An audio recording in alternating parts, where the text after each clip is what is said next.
को,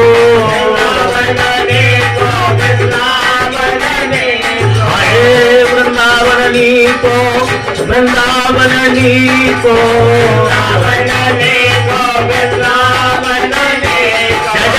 आज मोहे लागे वृंदावनी को,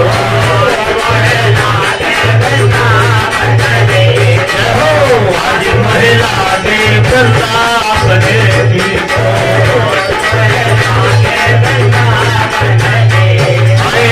कुंजन कुंजन फिरे राधिका,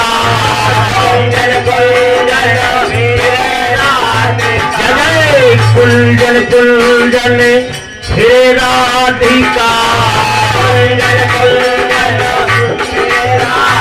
अरे फिरे राधिका, फिरे राधिका,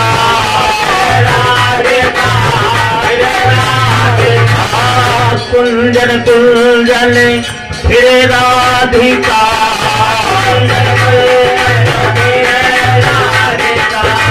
सत सुने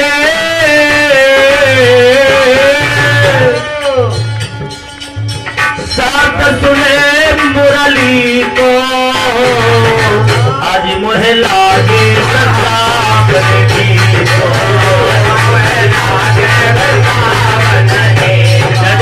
आज मोहे लागे वृंदावनी को, वृंदावनी को,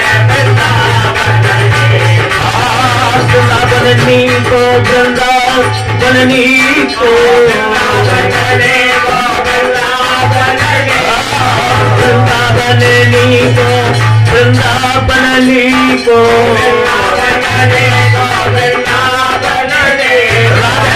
आज मोहे लागे वृंदावनी को,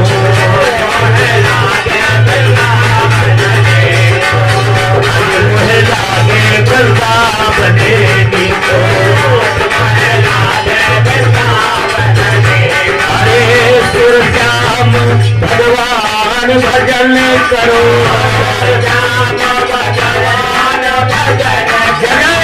सुरश्याम भगवान भजन करो, बिना भजन नरपी को,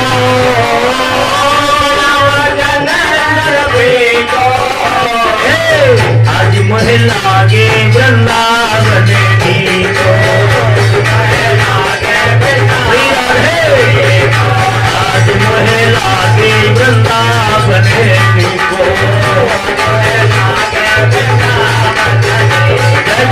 आज हमको लागे वृंदावनी को, वृंदावनी को। बोलिए वृंदावन बिहारी लाल की जय। श्याम में कोई अंतर नहीं है। क्यों? कहा 12 मासे का एक तोला होता है, और एक तोला जो है वो 1 रुपये के बराबर वजन होता था, जो पहले वाला चलता था। 1 तोला 1 रुपया के बराबर होता था, और 1 रुपया जब बनता था तो उसमें 16 आने होते थे। 16 आने बराबर 1 रुपया। और अगर आपके पास एक सिक्का हो रुपए का, एक तरफ भारत की लाख बनी होती है भाई, और दूसरी तरफ नंबर लिखे होते हैं, 10 का है, 5 का है, 2 का या क्या है। यदि सिक्के का आप एक पहलू रेती से रेत दें तो क्या वो सिक्का उतने ही दाम में चल जाएगा? नहीं चलेगा, नहीं चलेगा प्यारे। दाम चले नहीं करी। बहुत सही। भगवान की जो कथा है वो दोनों पहलुओं पर एक होकर के चलती है।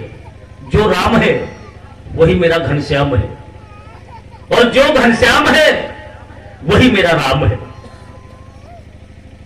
इन दोनों में कोई फर्क नहीं है। फर्क यह है कि वो त्रेता में अवतरित हुए, 12 कला अवतारी हुए। मुरली मनोहर द्वापर में अवतार लिए, 16 कला अवतारी हुए। दोनों का क्रम बराबरी का है।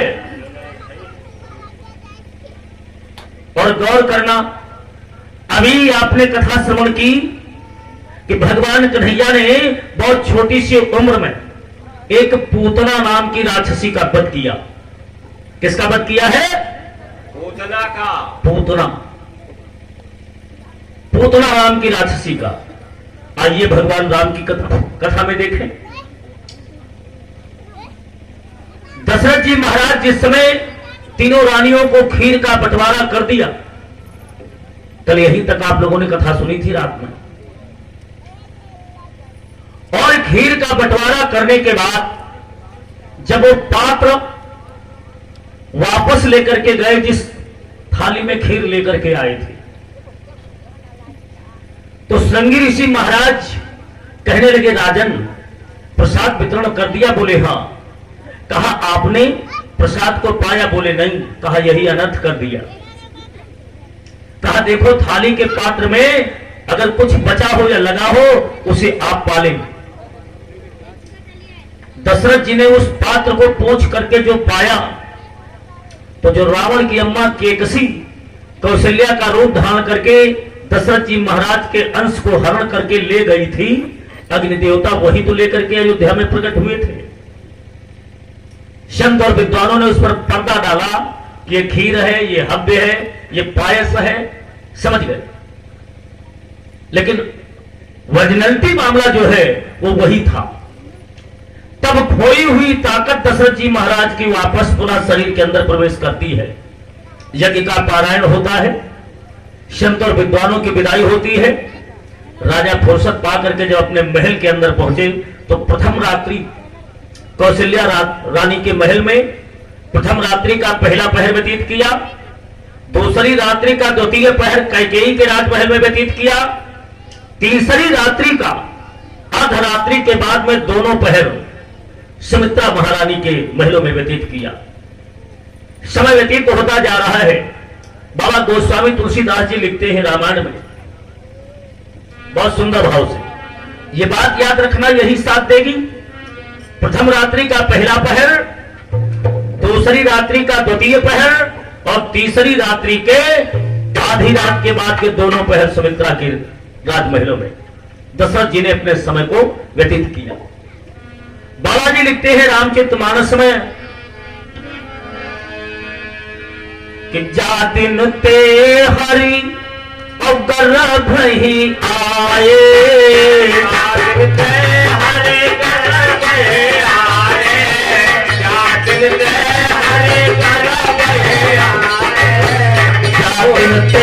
हरि गर्भ ही आए, दिन ते हरि गर्भ ही आए, नित नूतन, अरे नित नूतन बजत बधाए,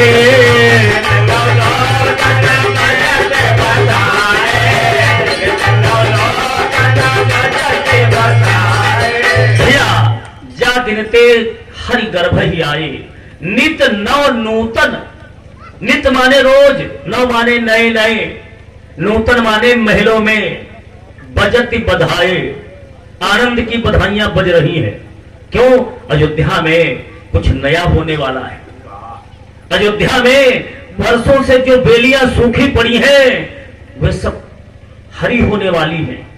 जिन वृक्षों में कभी जीवन में फल नहीं आया वे सब फलदार होने वाले हैं। वाह, प्रकृति ने वहां पर क्या किया, समस्त ऋतुओं को एकत्रित करके आदेश दे दिया, कहा अब सारे पेड़ पौधे वृक्ष कोई दुखी ना रहे, हर प्रकार से सुसज्जित होना चाहिए। अब जन्म समय कर अवसर हुआ, जन्म समय कर अवसर आया, और जब जन्म का अवसर आया मेरे भागवत प्रेमियों तो होता क्या है, फाल्गुन होली के बाद में चैत का महीना 2 अप्रैल से लग रही नवरात्रि, जब नवरात्रि का समय आया, चैत राम नवमी जिसे कहते हैं आप, ए बच्चे, हाँ शांत रहो बेटा, चैत राम नवमी का जब समय आया तो रामायण कहती है कि भगवान का अवतार जब हुआ, अभी आप अवतार के विषय में नहीं जानते कि अवतार क्या है, बात समझेंगे। बतलाती है रामायण कि नवमी तिथि मधुमास पुनीता। जय जय। वाह भैया, वाह। अरे नवमी तिथि मधुमास पुनीता और शुक्ल पाक्षया भीजिता हरि प्रीता।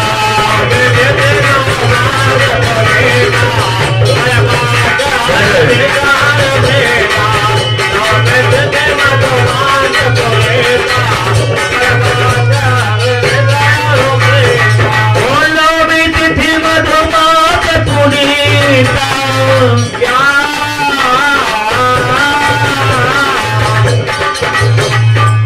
नवमी तिथि मधुमास पुनीता शुक्ल पाक्षाभिजिता हरि प्रीता।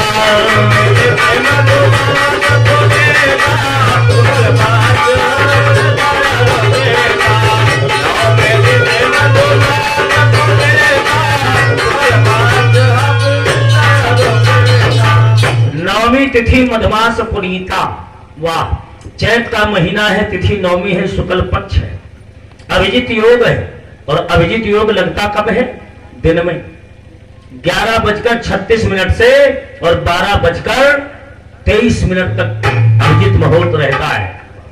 विद्वानों से पता करो, ये पत्रा बतलाते हैं भैया। उस अभिजित समय में मध्य दिवस दोपहर के समय में बड़ी विशेषता है भगवान की अवतार की। इसको जब 2-3 बार आप शब्द को बोलेंगे, अवतार अवतार अवतार। अवतार का मतलब क्या होता है? अवतार ऐसा होता है जो ऊपर से आ करके तुम्हें तारण तरण करने के लिए आता है, वो स्वयं आता है।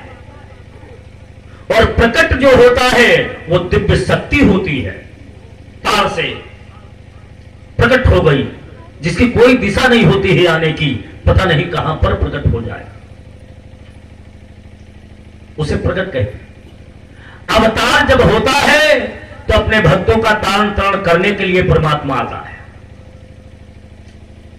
लेकिन भगवान राम का प्राकट्य हुआ है, विशेषता बहुत बड़ी है, प्राकट्य हुआ है।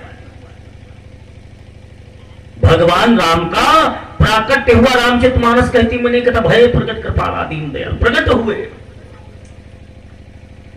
भैया। तो भगवान राम अभी प्रकट नहीं हुए। नवमी तिथि मधुमास पुनीता शुक्ल पक्ष अभिजित हरि प्रीता। दिन कौन था? मंगलवार, हरिवार मंगलवार को कहते। मध्य दिवस दोपहर के समय अभिजित योग में चतुर्भुजी रूप में परमात्मा शंख चक्र गदा पद्म धारण किए माता कौशल्या के राजमहल में प्रकट हो गए। देखिए, बड़ी मैंने बताया कि विलक्षण कथा है। इसको जब आप समझते रहेंगे, शंका मत करें, पहले पूरी कथा पर विचार करते रहेंगे, क्योंकि हमने जो आपको बताया कि शंख चक्र गदा पद्म लेकर के भगवान प्रकट हो गए, तो आप शंका में पड़ गए होंगे कि शास्त्री जी आप बिल्कुल झूठ बोल रहे हैं।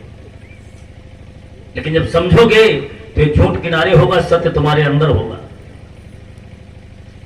जब मेरे भागवत प्रेमियों चतुर्भुजी रूप में भगवान कौशल्या मैया के रूप महल में अपना प्राकट्य जलाया, तो मां के महल में बिल्कुल बिजली जैसा एक प्रकाश हो गया। माता जी की आंखें कौशल्या मैया की एकदम से चकमका गईं, और जब शिथिल हुई तो क्या देख रही हैं? एक दिव्य पुरुष, कोई दिव्य पुरुष, 4 हाथ हैं, चारों हाथों में शंख चक्र गदा पद्म शोभायमान दे रहा है, मणियों की माला चमक रही है।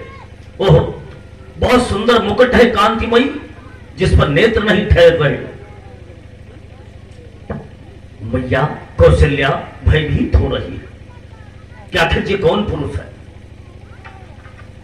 मैया बोली, आप कौन? मैया भगवान से कहती है, आप कौन? पूछने का कारण यह है, जिन्हें हमारी माताएं बहनें नहीं पहचानती हैं, और अगर अचानक उनके पास कोई पुरुष पहुंच जाए तो पहले उसका परिचय जरूर पूछती हैं कि आप कहां रहते हो, हम आपको नहीं जानते, यहां कैसे आ गए। कहती हो नहीं कहती हो आप? हाँ, मैया भी कह रही है कि मेरे पति इस समय मेरे महल में नहीं है और ये पुरुष कौन शंख चक्र गदा पद्म धारण करके आ गया। कहा आप कौन? कहा आप मुझे नहीं पहचान रही। मैया बोली मैं तुम्हें नहीं जानती कि आप कौन है। तो चतुर्भुजी रूप में परमात्मा कहते हैं सुनिए देवी मैं वो हूं। कौन? बहुत वर्ष पहले एक महात्मा हुए थे कश्यप और पत्नी का नाम था अदिति। वे दोनों तपस्या कर रहे थे और जब वो तपस्या कर रहे थे कि कश्यप अदिति तहा तप कीना और तिन कहूं मैं पूरा बरदीना।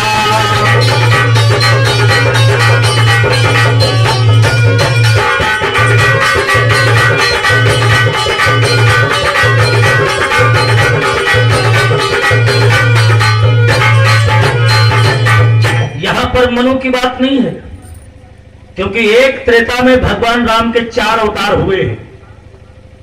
4 अवतार भगवान चतुर्भुजी रूप में मैया से कह रहे हैं कि कश्यप आदित्य पूर्व में सतयुग में उन्होंने तपस्या किया था, उनको मैंने वरदान दिया था। आप अदिति तो ही हैं। कौशल्या से कह रहे हैं कि आप अदिति हैं और तुम्हारे पति जो दशरथ है ये पूर्व में कश्यप महामुनि थे। जब आप दोनों तपस्या कर रहे थे तो मैंने आपको वरदान दिया था। भैया बोली मैंने कुछ नहीं मांगा था। और सही बात है कि माता ने नहीं मांगा था, मांगा था महात्मा जी ने। भैया मांगा था महात्मा जी। तो भगवान कहने लगे अच्छा तो तुम मुझे नहीं जानती तो फिर मैं जा रहा हूं। मैया बोली आप जा सकते हैं। कहा अच्छा अच्छा अच्छा रुकिए, एक बात मैं तुम्हें और ध्यान दिला दूं। कहा बताओ। सुरसरधार नाम मंदाकिनी जो सब पाप पोषक तोषक डाकिनी। कहा आप जानते नैम क्षेत्र में एक नदी बह रही थी जिसका नाम था धेनुमती। वहां पर 2 लोग तपस्या कर रहे थे। वो कौन थे? सुंदर सुहद धेनुमती तीरा, सुहद धेनुमती तीरा, सुंदर सुहद धेनुमती तीरा, सुंदर सुहद धेनुमती तीरा, सुंदर सुहद धेनुमती तीरा। हरसिन्हावती जय जय हरसिन्हावती तिलमल नीरा, हरसिन्हावती तिलमल नीरा, हरसिन्हावती तिलमल नीरा। कहा वहीं पर सुंदर सुकर धेनुमती तीरा। वैसे तो लोग उसको गोमती कहते हैं, गोमती, लेकिन गोमती क्यों नहीं लिखा यहां पर, धेनुमत क्यों लिख दिया? धेनु माने गाय और गाय के अंदर दूध मीठा निकलता है। तो उस नदी की उपमा गाय से की गई। सुंदर सुखद धेनुमती तीरा, हर्ष नहावत निर्मल नीरा। और वहीं पर कि स्वयंभू मनु अरु सतरूपा,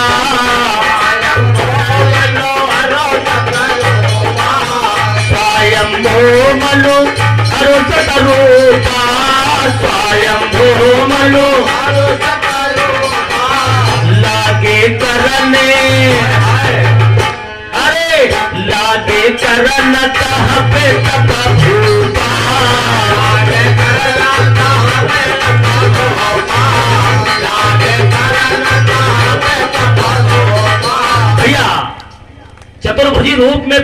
कह रहे हैं, देवी जी सुनिए, स्वयंभू मनवर सतरूपा लागे करण कहा तप भूपा।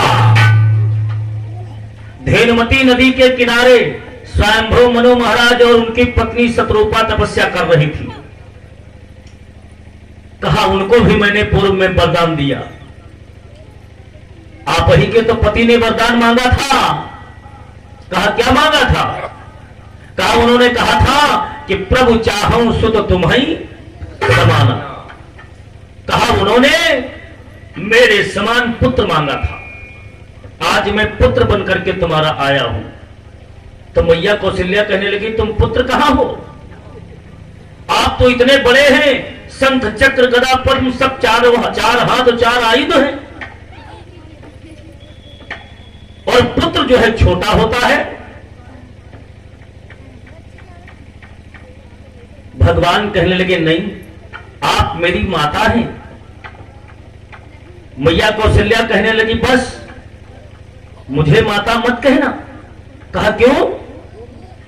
कहा मुझे माता जो कहता है वो मेरा पुत्र होता है, और आप एक पुरुष के समान हैं, और यदि तुम मुझे माता मानते हो तो ऐसा संसार का कोई बेटा नहीं है जो अपने माता के वचनों को न मानता हो। भगवान बोले अवश्य, आप कोई वचन दे करके देखें तो, कह करके देखें तो मैया बोली कि अगर तुम मुझे अपनी माता मानते हो तो तुम्हें पुत्र बनना पड़ेगा। शंख चक्र गदा पद्म सब किनारे करो और पुत्र बनना पड़ेगा आपको। क्यों? रामायण कहती कि जैसी सुलीला अति प्रियशीला। रामायण कहती नहीं कहती, मैया कह रही तुम्हें हमारा पुत्र बनना पड़ेगा। बोले ठीक है, मैं तुम्हारा पुत्र बनना। कहा रुको रुको रुको रुको रुको, अभी मत बनो, ठहरो पहले। कहा पुत्र भी बनना पड़ेगा और मेरी गोद में आना पड़ेगा। कहा ठीक है। कहा और सुनिए, खाली गोद नहीं, तुम्हें रोना भी पड़ेगा जैसे तुरंत का बालक रोता है जन्म लेकर के। सुनते हो मेरी बात को? शंख चक्र गदा पद्म तो धारण किए हो, लेकिन रोना पड़ेगा जैसे तुरंत का जन्मा बालक रोता है। क्यों? वाह! रामायण में बाबा गोस्वामी तुलसीदास जी लिखते हैं, सुन्नी बचन सुजाना रोदन खाना कोई बालक सुरभूपा।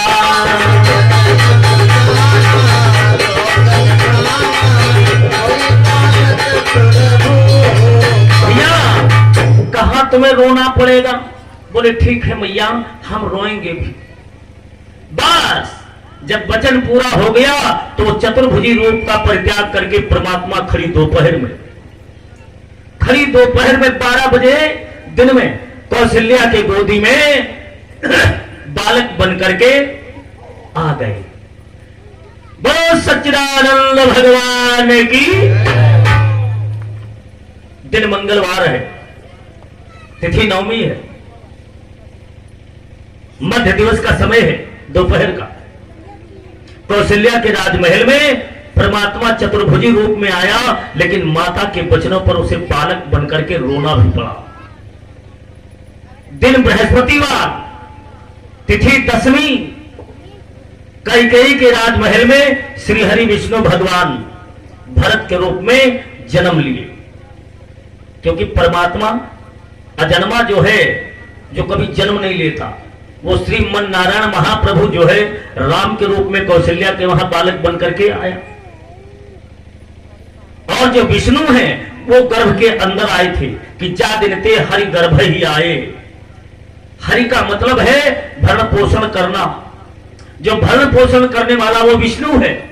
वो विष्णु जो है भरत के रूप में कैकेयी मैया के गर्भ से जन्म लेता है। क्योंकि गुरुदेव जब नामकरण संस्कार करेंगे तो सीधे लिख देंगे कि विश्व भरण पोषण कर जोई ताकर नाम भरत अस होई। मैंने अपनी तरफ से कोई बात नहीं बताता भैया। तिथि 10वीं दिन बुधवार, कैकेयी के महल में भगवान विष्णु जी ने भरत के रूप में जन्म लिया। तिथि एकादशी और दिन बृहस्पतिवार। तिथि एकादशी और दिन बृहस्पतिवार सुमित्रा माता के राजमहलों में लक्ष्मण और शत्रुघ्न स्वरूपी दो पुत्रों का प्राकट जन्म हुआ। समझ गए? अब एक एक दिन की छुटाई बढ़ाई है। ऐसा क्यों? एक एक दिन की छुटाई बढ़ाई है और उसी हिसाब से नामों की गणना है। राम 2.5 अक्षर, राम 2.5 अक्षर। भरत एक दिन बाद में जन्म लिए तो इनका नाम हो गया भरत, पूरे 3 ही अक्षर, आधा अक्षर बढ़ गया राम से। गौर करना, तीसरे दिन लक्ष्मण का पहले जन्म हुआ एकादशी को, तो भरत से आधा अक्षर आगे बढ़ गया। भरत 3 अक्षर, लक्ष्मण 3.5 अक्षर, आधा उनमें बढ़ गया। गौर करना भैया, लक्ष्मण के बाद में शत्रुघ्न पैदा हुए। ये सबसे छोटे थे तो इनके में 1 अक्षर बढ़ गया पूरा पूरा। लक्ष्मण 3.5 अक्षर और शत्रुघ्न 4.5 अक्षर। देखिए, ये विशेषता है, संत की विशेषता है जिसने रामचरितमानस और वाल्मीकि इत्यादि ग्रंथों का निर्माण किया। वाह! तो नवमी को राम, दशमी को भरत और एकादशी में लक्ष्मण और शत्रुघ्न, 3 दिन में 4 पुत्रों का प्राकट्य, अवतार, ये दोनों होते हैं। राजा दशरथ जी महाराज को पता चला कि मेरे राजमहलों में 4 पुत्रों का जन्म हुआ है। गुरुदेव की वाणी सत्य हो गई कि धर्म धीर हुई है सुतचारी। वाह! दशरथ जी महाराज इतना आनंद में है कि उनके आनंद का ठिकाना नहीं। जरा गौर करना, चौपाई क्या कहती है कि भूपति पुत्र जन्म सुनि काना और माना हो ब्रह्मानंद समाना।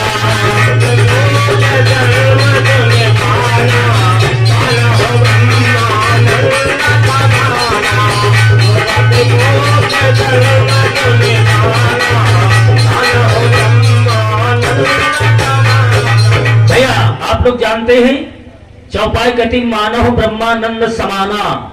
आनंद के कितने स्टेट होते हैं? आप लोग तो कई बार कथा सुनी होगी। आनंद कितने प्रकार का होता है भैया? जे वाला मैं पढ़ा बेटा, थोड़ा हम इस तरह पढ़ा। हाँ, हेलो हेलो, आनंद के कितने स्टेट होते हैं आप लोगों को मालूम है? क्योंकि भागवत कई बार आप लोगों ने सुनी होगी और बड़े बड़े लोग आते कला उनते नहीं हमते कराओ, भागवती उनते नहीं हमते कराओ। अब की है, हम तुम्हारी कथा को काट तो सकते हैं, व्यवहार में हम तुम्हें बुला सकते हैं,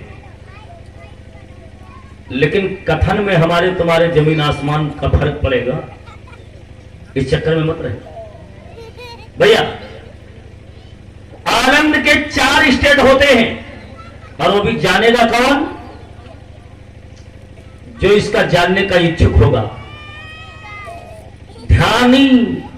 ध्यान अवस्था करने वाला भक्त इन 4 स्टेटों का पता रखता है। और अगर ध्यानी नहीं है, केवल ज्ञानी बन करके घूम रहा है, तो 0/0। क्यों? एक होता है आनंद।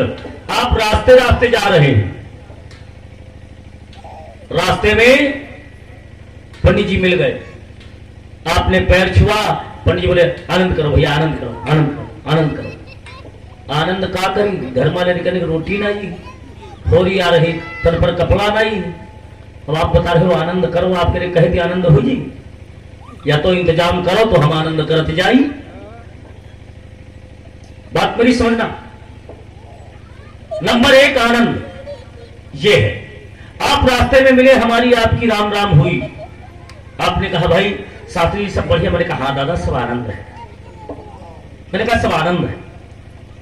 इतना ही आनंद है कि सवेरे रोटी मिल रही, शाम को रोटी मिल रही, होली खोपड़ी पर आ रही कपड़ा है तो ठीक है, नहीं है तो ठीक है, आप तेने रोई तेने हमका मिलबो नहीं करी है? इसलिए आनंद है, ये पहला आनंद है, पहला आनंद संसार का है जिसका कोई मोल नहीं जानता। आनंद कहते किसी। और भाई परीक्षित महाराज जी के वहां मौसी जी की तरफ से 101 मुद्रा का दान हमारे भगवान ठाकुर जी के श्री चरणों में समर्पित है। जीवन मंगलमय हो। बोलिए सच्चिदानंद भगवान की जय। वास्तव में अगर किसी भक्त से पूछा जाए, इतने लोग यहां पर बैठे हैं, भाई बंधु, बालक, बूढ़े, जवान, बच्चे, बढ़िया फर्स्ट क्लास डिग्री होल्डर लोग भी हैं, लेकिन आनंद का लेख आप लोगों को आज तक मिला कोई? आनंद का लेख मिला कोई किसी पुस्तक में कि आनंद किसे कहते हैं? आनंद का प्यारे कोई लेख नहीं मिलेगा। आनंद का केवल जीव अनुभव करता है, मन अनुभव करता है, आनंद का लेख नहीं मिलता। नंबर 1 ये आनंद, और नंबर 2 सतचित आनंद, जो सच्चिदानंद है, जिसने अपने सत्य चित्त से आनंद लेना सीख लिया, उसे कहा गया है सच्चिदानंद। ये दूसरे स्टेट का है। और इन 2 आनंदों के बाद में आता है तीसरा, उसका नाम है परमानंद, जिसे परम आनंद मिलता हो। जो जीव परमात्मा के श्री चरणों का परम आनंद लेता हो। ये 3 आनंद जे हुए। चौथा क्या है? चौथा आनंद अगर मिल जाए तो जीवन से छुटकारा मिल जाए।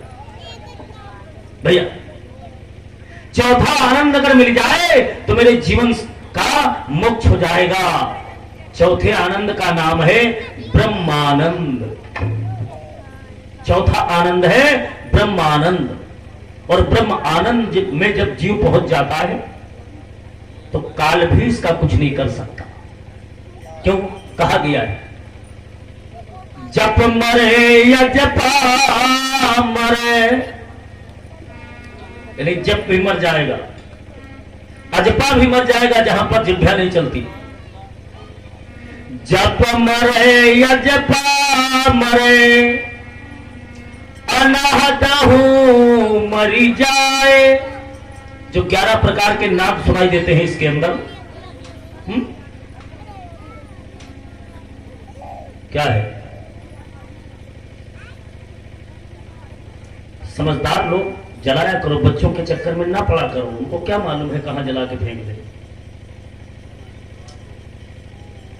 पूसा पूसा वायलिन है, घंटा, शंख, घड़ियाल, मदंग, किंगड़ी, बीन, गरारा, ये 11 प्रकार के बाजे बजते हैं इसके अंदर। ये भी खत्म हो जाएंगे। जब मरे अजपा मरे, अनहद हो मर जाए। और जब सूरत समानी शब्द ब्रह्म में ताही काल ना आए, काल वहां से पीछे हो जाता है। उसे कहते हैं ब्रह्म का आनंद। जिसे ब्रह्म का आनंद मिलता है, जिसने अपनी सूरत को ब्रह्मांड में चढ़ा करके लाभ करना सीख लिया और उस परम पुरुष प्रकाशित चौथे पदवासी परम पुरुष प्रकाशी के दर्शन करना सीख लिया, उसको ब्रह्म का आनंद मिलता है। और जो ब्रह्म के आनंद को प्राप्त कर लेता है, वो दुनिया के आनंद से कोई मतलब नहीं रखता है। दशरथ जी महाराज की सूरत एकदम से साथ से चढ़ गई ऊपर। ये मालूम होता था खटका दबा और उनकी सूरत चढ़ी। वाह! और वहीं पर वो आनंद कर रहे हैं, नीचे से सब मामला बिगड़ गया। राजन, अरे राजन महलों में 4-4 पुत्रों का जन्म हुआ। राजन महलों में 4-4 पुत्रों का जन्म हुआ। तो दशरथ जी महाराज को जब कई बार हाथों से जागृत अवस्था में किया गया, तब उनकी सूरत जो है ब्रह्मांड से उतरी। और जब सूरत उतरी तो दशरथ जी सचेत हुए, आंखों में आंसू भरे। वाह! लेकिन रोने के नहीं, खुशी के लिए। आंसू 2 प्रकार के होते, एक दुख के और एक सुख के। सुख का आंसू कब आता है? जब कोई अपना बिछड़ा यार मिलता है, या अपना कोई बिछड़ा हुआ ज्यादा दिनों के बाद मिलता है। तो देखते देखते कंठ से आवाज नहीं निकलेगी, क्योंकि कंठ परमात्मा रूप देता है, एकदम कंठ को रोन देता है। दृष्टि देखती है, पहले दृष्टि विभोर होती है, पहले हमारी निगाहें, हमारी दृष्टि जो है वो विभोर होती है एक दूसरे को देख करके, और जब विभोर हो जाती तो इन दोनों में पानी आ जाता। और भाई सुंदर भैया जी के वहां से भरिया गांव से 151 मुद्रा प्रदान है, जीवन मंगलमय हो।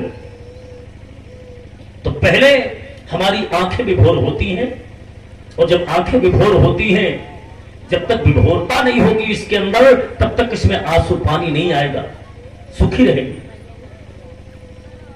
और जब इसमें पानी आ जाए, जब आंसू आ जाए, समझ लो विभोर हो गई। दशरथ जी महाराज की आंखों में विभोरता के आंसू भरे। खजाने की चाबी मंत्री से मंगवा करके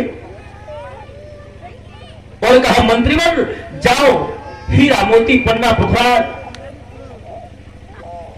नीलम माणिक्य सोना चांदी जो भी हमारे खजाने में भरा है, सब हमारी अयोध्या की प्रजा को लुटा दो, लुटा दो, एक भी उसमें का कतरा बचने न पाए। क्यों? कहा कुछ मत रखिए, सब कुछ वितरित कर दीजिए, सबको बांट दीजिए। वाह, दान बटने लगा है। और कब तक बटा है भैया? कि बालक जले नाल नहीं काटे,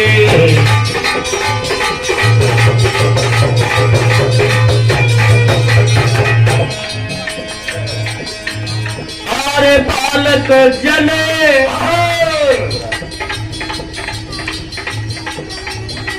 नाल नहीं काटे,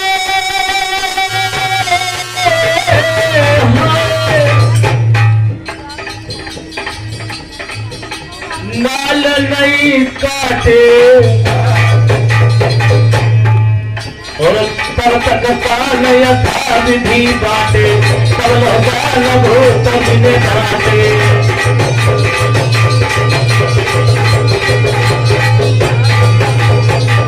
बालक जने नाल नहीं काटे, तब दान भूप ने बांटे। जब तक चारों बच्चों का नाल संस्कार नहीं हुआ अयोध्या में, तब तक खजाने उल्ट थे, साफ लुटाए गए। क्यों दशरथ जी ने खजाने को लुटा दिया? मंत्री लोग कहने लगे, राजन खजाना सब खाली हुए जा रहे। अरे कहा बात दो, सब कुछ भी कतरा ना बचने पाए उसमें का। कहा क्यों? काम आगे कैसे चलेगा? कहा मंत्रियों, अगर इस सोने चांदी हीरा मोती पैसा कौड़ी पन्ना पुखराज, अगर इनसे मेरी मर्यादा बच गई होती तो ये मेरा धन मेरे काम का था। सरोवर में आकाशवाणी के द्वारा अपमान हुआ, इंद्रासन में इंद्र के नौकर के द्वारा मेरा अपमान हुआ। अगर ये धन मेरा अपमान बचा लेता तो मैं जानता इस धन के अंदर दम है, इसलिए धन की सैला है, सब बात दो। अरे पायो जी, मैंने राम रतन धन पाया। जब राम रतन धन हाथ लगा, अरे मूल वृक्ष जब हाथ लगा पत्ती डालो से क्या मतलब भैया? मूल वृक्ष जब हाथ लगे पत्ती डालो से क्या मतलब? और जहां ज्ञान के गोले झोंक दिए तो फिर बर्छी वालों से क्या मतलब यार? फिर बर्छी वालों से क्या मतलब जहां ज्ञान के गोले काम कर रहे हो? दशरथ जी ने कहा, मंत्रियों अजी पायो जी, मैंने राम रतन धन पाया, मैंने इतना बड़ा धन पा लिया कि पूछो ना, इन धनों से ज्यादा बढ़ करके ये हीरा मोती सोना चांदी पन्ना पुखराज कुछ नहीं है ना, कतई नहीं। बताओ, सुन लो, दशरथ जी महाराज ऐसे त्यागी राजा थे जिन्होंने सोने चांदी हीरा मोती पन्ना पुखराज पर जरा सा मोह नहीं किया। और आप लोग थोड़े थोड़े से चांदी, थोड़ी थोड़ी सोना, थोड़े थोड़े रुपया पर हैं देवरानी जेठानी देहरी कटवा देती हो कि आधी देहरी हमारी आधी तुम्हारी। भगवान की कथा ये नहीं कहती, ये सब नासवान चीजें यहां की हैं, समझ गए? अगर हमारा जन्म हुआ होता, हम गठरी बांध करके पैदा हुए होते, तो हम उसके लिए लड़ाई करते।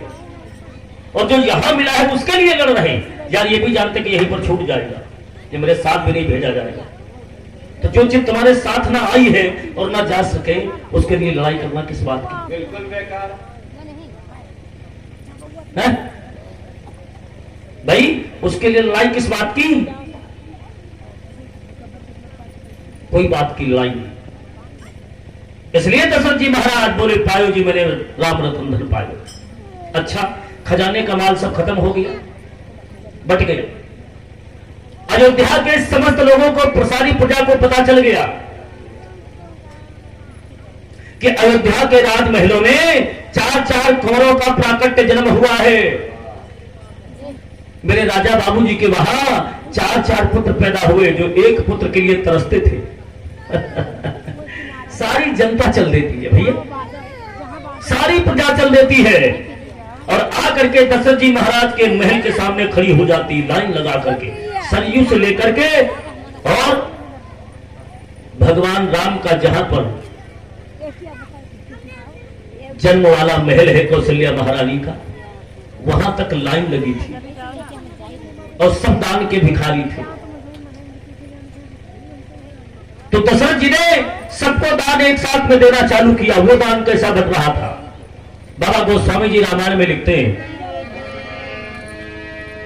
कि भूपति दान अदीन सबका हो, भूपति दान दीन सबका हो, भूपति दान दीन सबका हो, भूपति दान दीन सबका हो, भूपति दान दीन सबका हो, जिन पावा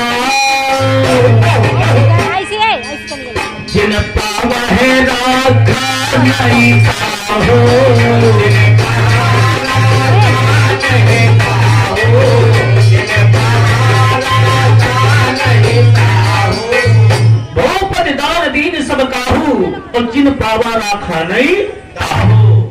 मामला काहू और ताहू का पड़ा है। भूपति दान दीन सब काहू, यानी सबको दान दिया, और जिन पावा राखा नहीं ताहू। ताहू मीन्स होता है पापी, ताहू माने पापी। अब ऐसा कौन सा दान बटा जो अयोध्या में कोई पापी नहीं बचा? गजब हो गया, ऐसा दान बट रहा कि दान से पवित्र हो गए सभी लोग। हाँ भैया जी, राम सेवक जी की तरफ से कस्बा मौन से 51 मुद्रा का दान है। जीवन मंगलमय हो। दान पा करके लोग पवित्र हो गए। ऐसा कौन सा दान बट रहा था भैया?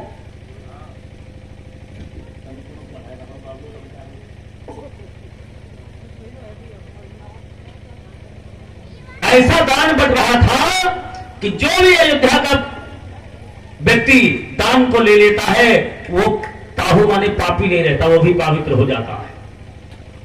जब 4 लाइनें लग गई दशरथ जी महाराज के महल से और सरयू तक, तो चारों पुत्रों को लेकर के कौशल्या, कैकेयी, सुमित्रा, दशरथ जी महाराज गोद में लेकर के चारों पुत्रों को बाहर निकले। तो जो आगे लाइन में खड़े थे सब लोग, 4 लाइन में आगे आगे वाले, उनकी गोदी में अपने चारों पुत्रों को दे दिया। आगे वाले लोगों के हाथ में, एक लाइन में राम है, एक में लक्ष्मण है, एक में भरत है, एक में शत्रुघ्न है, आगे वाले के हाथ में। तो जो आगे वाले के पीछे खड़ा है वो कुर्ता पकड़े फाड़े दे रहा है, भैया लाओ तो नहीं, हमो देखे कुंवर साहब कैसे है, राजा की राजकुमार कैसे है।